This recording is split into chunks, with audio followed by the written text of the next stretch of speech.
নমস্কার, আমি শ্রেয়সী ঘোষ, আপনাদের সবার প্রিয় সোনালি। চলুন আজ আরো কিছু কথা বলা যাক। কি হবে বলুন তো এই হিংসে হানাহানি করে?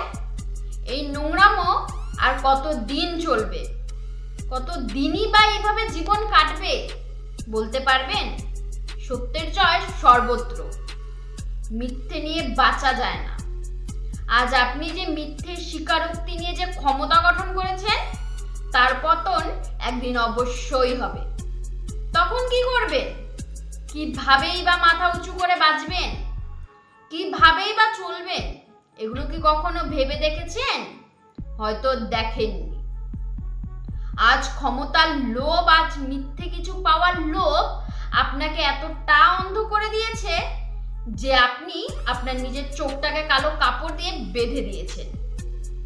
কোনো লাভ আছে কি এরকমটা করে?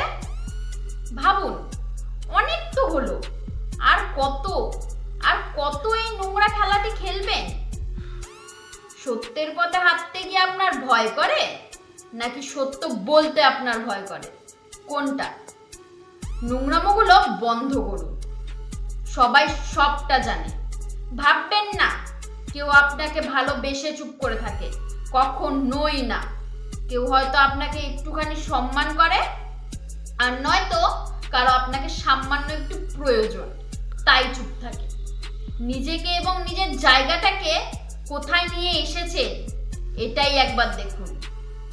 আপনার এবার দেখার সময় এসেছে, সত্যিই এসেছে। এইভাবে জীবন চলতে পারে না।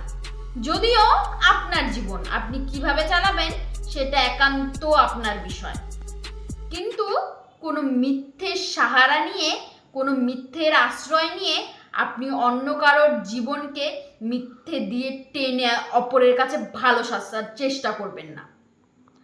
আপনার কাছে আমার হাত জোর করে অনুরোধ রইল। নমস্কার, ভালো থাকবেন, ভালো রাখবেন।